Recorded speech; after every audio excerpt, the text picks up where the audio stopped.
Hello everyone, welcome back to my channel. If this is your first time, hi, my name is Amparo, and today, why am I laughing? This is not funny. This is not funny. But today we will be talking about parasocial relationships and hero worship in publishing. Let's get right into it. What are parasocial interactions or parasocial relationships? Why am I talking about them? Well, we have a lot to discuss. As usual, I'm here to provide some definitions thanks to some online dictionaries and some journals. So everything that I'm quoting, I'm going to be including the links to in the description box below. So yeah, parasocial interaction is a term coined by Horton and Wohl in 1956 to refer to a kind of psychological relationship experienced by members of an audience in their mediated encounters with certain performers in the mass media, particularly on television. Now, you might be thinking, Amparo, why are you talking about this if it's about people in television or celebrities? We're getting to that, but just know for now that this does not only extend to people within entertainment. As far as celebrities go, we also have instances of parasocial relationships anytime social media is involved, meaning that if you follow someone on Twitter or Instagram or TikTok or wherever, you will notice that certain people will latch on to that personality. And we're going to get to that in a little bit, but just let's keep in mind that parasocial relationships do not only occur in the entertainment field as far as athletes or singers, actors, models. It can extend to publishing as well. Parasocial relationships psychologically resemble those of face-to-face interaction, but they are of course mediated and one-sided. This is important because when we're talking about celebrities or people we do not really know, but we know about them, there's a sense of entitlement in terms of how we interact with them and how they're supposed to interact with us. And this leads me to my dear friend Carl Jung, a Swiss psychiatrist who I studied extensively as a bachelor's student psychology major. If you are a BTS fan or an ARMY, you will be familiar with this theory that I'm about to discuss, or with the concept that I'm about to discuss. If you're not a BTS fan, but you are familiar with Carl Jung's theory on archetypes and the persona, you will be quite happy to know that this is how we're gonna frame this entire video or this entire episode. According to our friend, the Britannica Encyclopedia online, persona in psychology, the personality that an individual projects to others, as differentiated from the authentic self. The term, coined by Swiss psychiatrist Carl Jung, is derived from the Latin persona, or as I say it in Spanish, persona, referring to the masks worn by Etruscan mimes. One of the Jungian archetypes, the persona enables an individual to interrelate with the surrounding environment by reflecting the role in life that the individual is playing. In this way, one can arrive at a compromise between one's innate psychological constitution and society. Thus, the persona enables the individual to adapt to society's demands. But this is where the persona is actually relevant. In every public arena, we present an exaggerated version of ourselves, which we hope will make an impression. But in public, we wear a mask, a persona, so that we might impose a desirable image of ourselves onto others. The important thing to remember about this mask or persona that we put on social media is to think about how we interact with others, specifically within publishing if we're readers and we love a certain author, or if we're querying writers and we want a specific literary agent to represent our work. And remember, representing our work in general, a literary agent can represent just one work, but you're looking for sustainability, longevity, so you're looking for an agent that will rep your entire career. This becomes problematic when we think or believe that someone is not flawed. Parasocial relationships are anchored in the idea that what we see is everything there is. And that is a huge problem because sometimes we will ignore red flags, whether it's our favorite author behaving unethically or a literary agent behaving unethically. We will sweep their behavior under the rug because we are convincing ourselves that they would never be capable of doing such things. And this is extremely dangerous behavior from ourselves, or behavior that we should not emulate or promote because we are letting the harm continue. we are putting people at risk of being abused. So when we're talking about hero worship, we also have to remember that we are exalting these exaggerated qualities in this person because their mask or their persona is separate from who they really are. And we believe in the exaggeration. We believe this highly curated and carefully designed version of this person.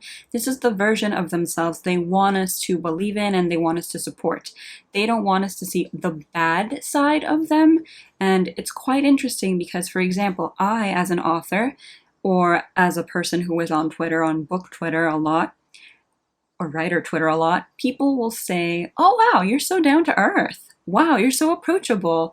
And I think that's a problematic thing to congratulate someone on being, because it's not supposed to be the norm that authors or literary agents are unapproachable in the sense that they feel like they're on a different level, they're like above the rest of us somehow, or that we are putting them on a pedestal. It is wrong in the sense that we're all human, we're all just people. But of course, we tend to overvalue or to extend some sort of grace to people who can get us what we want in the sense of literary agents, and people who have what we want in the terms of authors. And that's so problematic, you guys, because I, as a reader, of course, I love certain authors, but I also understand that people make mistakes, and that when they make mistakes, we should be capable of accepting them as actual mistakes. I keep thinking about when serial killers, for example, I'm sorry I'm talking about serial killers, you're like, Amparo, that took a turn. Welcome to my brain. But when serial killers are often discovered or caught, people will come out of the woodwork and say, wow, that is not the person I thought I knew, or that is not how he was with me, or he would never do that to me, or I never saw that happen, therefore it must not be real. That's problematic because you're invalidating other people's experiences, you're overvaluing the persona that is curated, as I said, to make others believe in all the good things about this person, and also you are feeding into the lie, the scheme of it all, that there are people who are untouchable, that you can never see any wrong in what they're doing, even if it's clearly, obviously wrong in every sense of the word, legally, ethically, morally wrong. So all of that is tied into hero worship, even though you might think, well, I don't worship this person, I'm just saying that they seem like a nice person. I don't think that telling others that they're a good person, that doesn't mean I worship them, Amparo. Like, what are you talking about? Why are you taking it to such an extreme?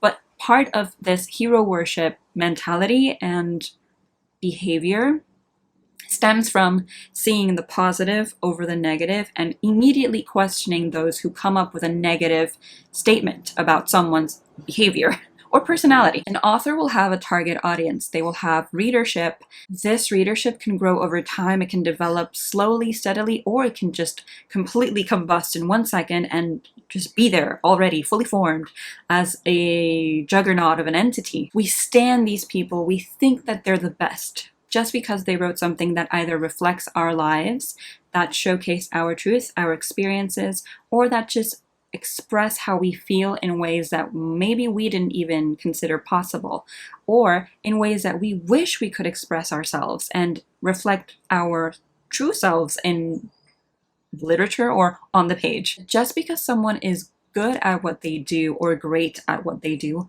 does not mean that they are better than you as a person. It just means that they have talent and you admire it. There's nothing wrong with admiring someone's talent. There's nothing wrong with being passionate about someone's work.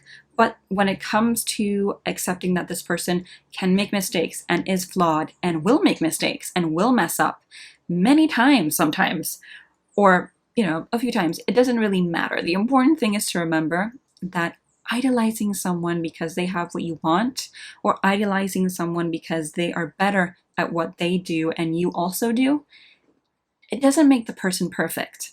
And there is a steadily growing concern among publishing industry professionals and people who are querying authors or people who want a literary agent, for example. It's very difficult sometimes to separate this rock star image that certain people have, even though it's in a profession that has nothing to do with rock stars themselves, although some people in the music industry do publish books, yes, but it's really interesting to see how this rock star image is also applied not just to authors, but to literary agents or people who are hired to sell your work. Some of my favorite resources for agent research will basically say the same thing. Agents are seeking clients, and these clients provide them with material that will help the agent have a sustainable career, because the agent is not the one in charge of everything. You as the creator have so much power, and in thinking that an agent is closer to a rock star or closer to a god, then you are invalidating your own talent, you are invalidating your own voice and your effort, because that is not how it works. An agent isn't giving you immortality. An agent is simply deciding to work with you, to be your ally, to be your advocate legally, and also some agents tend to have more of a chatty personality and a relationship with their authors. Some of them do treat their clients as more of like a friendly presence, but all in all, it is a business relationship at the end of the day. By the way, I am filming this on the same day that a very disturbing, disgusting, and quite honestly offensive article came out on Publishers Weekly regarding the latest shady agent that we must address, and his former client, Angie Thomas. Angie Thomas has been one of my favorite authors for a very long time now, and even before she was published, I had seen her pitch on the interwebs or on Twitter, and I genuinely thought that she was someone that I wanted, and this is going to be quite contradictory, but I generally thought, I can be friends with this person, she seems cool, and that's where the damage usually comes from, in terms of, not with Angie, of course, but with you as a spectator, or I don't know why I'm doing this, you are a spectator. You are watching someone interact with other people, or maybe interact with you, and you feel like, oh my god, this agent is giving me the time of day. This author is giving me their time of day. Therefore, I'm special. Therefore, I have value, I have worth. Newsflash, you have value and worth whether everyone ignores you or not. You have value, and so does your work, regardless of what others believe in terms of how popular you're going to be, or how fast you're going to sell, or how many copies you're going to sell, or how many agents are going to offer or not offer on your work. You're still valuable. It was such a horrifying article, the Publishers Weekly article, because, and I'll link to it below, it is framing an abusive relationship as a savior relationship, a white savior relationship. One of my biggest problems with that article, the PW article, is that it's framing Angie's success and all of her career on the fact that a literary agent, a white man, noticed her. Therefore, she has everything that she has right now and can enjoy it thanks to him. And that is extremely, extremely wrong. Not just because it's a racist approach or framing of Angie's success, but also to feed further into this stigma, or not stigma, but this image that the literary agent is an almighty creature. Literary agents are just people who love books, and they are supposed to champion books by people they believe have a career, a future in publishing. That's all they are. They're human beings, just like authors. They make mistakes, just like authors. And sometimes they abuse their power, just like authors. The problem with the hero worship angle, or the parasocial interactions being what they are nowadays, is that privilege can be used to harm instead of champion. Privilege can be used to widen the gap between those who are successful and those who have power versus those who don't have it and never will. So I feel like it's important to note that the PW article, and I know I'm talking about it often, but the PW article stresses the fact that This agent plucked Angie Thomas from obscurity. I don't know what obscurity means to the PW staff, but it doesn't mean the same thing that I think it is, because someone who is plucked from obscurity means that literally no one has ever seen them before or knows of them, and that is simply incorrect. Especially when you're talking about an author who is Black, a Black woman no less. You are trying to frame Angie Thomas as the perpetrator in something that she didn't begin. She didn't cause all of this fallout from the agent's terrible, poor behavior. Just because this person has privilege, power, money, whatever it is, whether it's because of their physical appearance or their talent as a writer, or their sales history or their record in terms of their specific industry, that does not exempt them from being called out for inappropriate behavior or for being just in general a dick. Specifically for Black creators or Black authors, everything can be seen as an affront to these people with privilege. Everything can be seen as an attack or an attempt to ruin careers or an attempt to ruin someone's life. And that's not the case. Telling someone that they've done something wrong is not the same as ruining their life. They decided to ruin their own life by being a dick. A lot of the time, the person being abusive or being harmful is not the only person involved. If we are denying claims of harm, we are also being harmful. If we are protecting the abuser by not firing them or by not helping them confront what they've done, we are also being harmful. This needs to end. We are not in the business of making abusers win or letting them get away with whatever it is that they've done.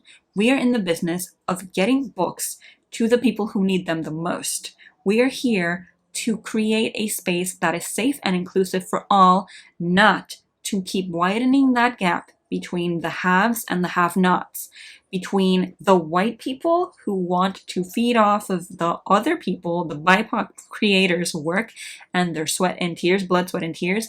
That is not how this works. And if you're one of those people who thinks that, I'm sorry to say, but you're a terrible human being. We need to stop defending the indefensible. We need to stop creating spaces and opportunities for people to have second chances and do-overs without any consequence, simply because we like them, or simply because they're pretty, or whatever it is. Because guess what? Every week, it's not that, oh, the Twitter trolls are coming out of the woodwork to denounce this person and, oh, who are we canceling this week? Who are we ruining this week? No, it doesn't work like that. This person has already ruined their own life, and it's just coming to light now. They are being exposed for who they really are. Their persona is no longer relevant because there was never a point to it other than protection and self-preservation.